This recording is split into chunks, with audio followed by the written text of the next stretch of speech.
WhatsApp family group है, हमें एक हफ्ते से सिर्फ ये डिसाइड करें कि हम कैसे आपको कहेंगे प्राइम मिनिस्टर जी, प्रधानमंत्री जी। रीमा बुआ मेरे को रोज फोन करके पूछ रही है क्या मैं ये बोल सकती हूँ, क्या मैं ये वो बोल सकती हूँ। मैं भी आपका परिवार का हूँ भाई, लेकिन आपको मैंने जो बहुत मर्जी अच्छा- पड़े वो मैंने बोलिए। बहुत अच्छा डट के हाँ। आदरणीय आदरणीय प्रधानमंत्री श्री नरेंद्र मोदी जी, कट।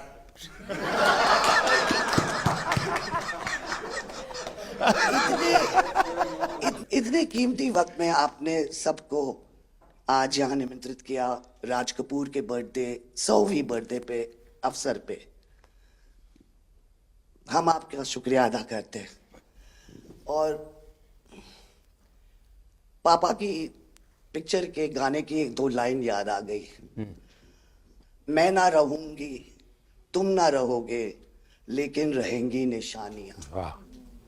आपने इतना सम्मान प्यार दिया है, आज के दिन को सारी इंडिया देखेगी कि नरेंद्र मोदी जी प्राइम मिनिस्टर हमारे ने कितना सम्मान कपूर परिवार को दिया है। राज कपूर कपूर साहब ऊपर का से बहुत बड़ा योगदान है जी, आपका स्वागत करने का अवसर मिला। और राज साहब का 100वां जन्मदिन यानी हिंदुस्तान की फिल्म इंडस्ट्री की स्वर्णिम यात्रा का वो कालखंड है जी। अब 1947 नीलकमल, अब 2047 को हम जा रहे हैं। 100 साल की एक प्रकार से जब यात्रा बनेगी तो कितना बड़ा देश को कंट्रीब्यूशन है। आजकल हमारे यहाँ डिप्लोमेटिक वर्ल्ड में सॉफ्ट पावर इसकी बहुत चर्चा होती है कि भाई जिस जमाने में सॉफ्ट पावर शब्द का जन्म नहीं हुआ होगा, शायद राज कपूर साहब ने दुनिया में भारत के सॉफ्ट पावर की ताकत को एस्टैब्लिश कर दिया था। यानी एक बहुत बड़ी भारत को उनकी सेवा थी। रणबीर के साथ हुआ है, वो गाड़ी में बैठा था और एक रशियन टैक्सी ड्राइवर था और उसने बोला कि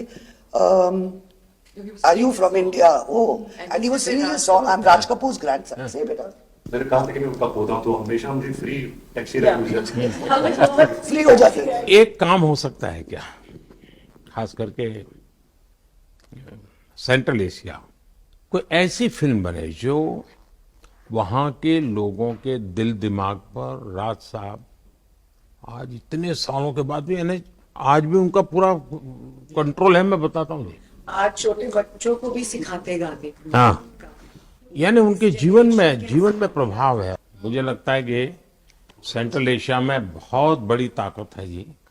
हमें पुनर्जीवित करना चाहिए, हमें इसको नई पीढ़ी तक जोड़ना चाहिए और एक लिंक बने, वैसा कोई क्रिएटिव वर्क करना चाहिए और बन सकता है।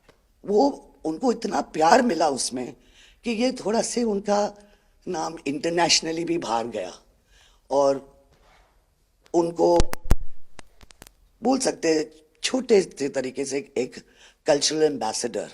लेकिन आज मैं ये आपको बोलना चाहती हूँ, वो छोटे से कल्चरल एम्बेसडर थे, लेकिन हमारे प्राइम मिनिस्टर इंडिया के तो हमें ग्लोबल मैप में डाल दिया है।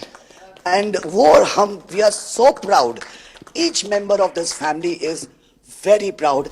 देखिए देश की आज प्रतिष्ठा बहुत बड़ी है, बहुत बड़ी है। सिर्फ योगा ले लीजिए जी, आज दुनिया के किसी भी देश में जाइए, योगा के प्रति इतना मम्मी और मैं, हम दोनों, बेबो लोलो, हम सब योगा में बहुत रुचि रखते हैं।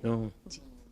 वैसे मैं दुनिया के जितने लीडर से मिलता हूँ, लंच डिनर अगर साथ में है तो मेरे अगल बगल में जितने भी है वो मेरे से योगा के लिए ही चर्चा करते हैं।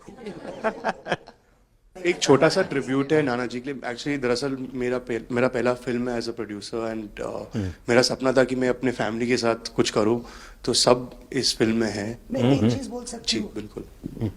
ये वो ग्रैंडसन है, रादर ग्रैंडसन्स, मेरे दोनों बच्चे, हैं, ये अपने नाना को मिले नहीं है हैं।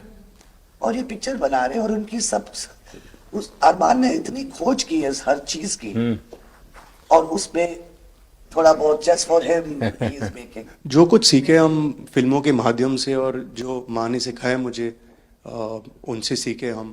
देखिए जब आप रिसर्च करते हैं ना तो एक प्रकार से आप उसको जीते हैं जी। उस दुनिया को जीते हैं, तो आप बड़े भाग्यवान हैं जी कि भले आपने नाना जी को देखा नहीं, लेकिन नाना जी को जीने का आपको अवसर मिल रहा है। जी बिल्कुल बिल्कुल, ये बहुत बड़ा सपना है मेरा, और I am really thankful, full family is part of this. मुझे याद है हमारे यहाँ इनके फिल्मों की ताकत क्या थी। जनसंघ का जमाना था और दिल्ली का चुनाव था, तो चुनाव में जनसंघ के लोग हार गए। तो अडवाणी जी, अटल जी ने कहा यार चुनाव तो हार गए, क्या करेंगे, तो चलो बोले मूवी देखते हैं। तो वो मूवी देखने गए, राज कपूर साहब की मूवी फिर सुबह होगी। जनसंघ के दो नेता पराजय के बाद जाते हैं और मूवी देखते हैं फिर सुबह होगी, और आज फिर सुबह हुई। मैं चाइना में था, आपके पिताजी का एक गाना था, उसको वो प्ले कर रहे थे, तो मैंने मेरे साथियों को कहा, मैं इसका मोबाइल फोन पर रिकॉर्डिंग करो, मैंने ऋषि साहब को भेजा था। अच्छा। और वो इतने प्रसन्न हो गए। इनफैक्ट अभी हाल ही में आप आई थिंक अफ्रीका गए थे, और वहाँ भी मैंने एक क्लिप देखा था, आप एक जवान के साथ खड़े थे और वो उस टाइम मेरा गाना गा रहे थे। समझा, बट मैंने वो क्लिप देखा था और काफ़ी लोगों ने मुझे भेजा था और सब लोग बहुत खुश हो गए। बट एक चीज़ मैं कहना चाहूँगी, गाना जो है जो दुनिया को यूनाइट करता है, स्पेशली जो हिंदी गाने होते हैं, मतलब लोग गाते ही रहते हैं, शायद शब्द उनको समझ में ना आए। और ये मैंने काफ़ी देखा जब हम ट्रैवल करते हैं, खास करके of course with Raj Kapoor songs, but even now I think एक जो एक स्पेशल फीलिंग और एक सेंटिमेंट होता है हमारे गानों में, सब लोग बहुत इंस्टेंटली कनेक्ट करते हैं। और उसी के साथ एक क्वेश्चन था आपके लिए, क्या आप गाने सुन पाते हैं? मैं सुन पाता हूँ, क्योंकि मुझे अच्छा लगता है, कभी मौका मिल जाए तो मैं जरूर सुन लेता हूँ।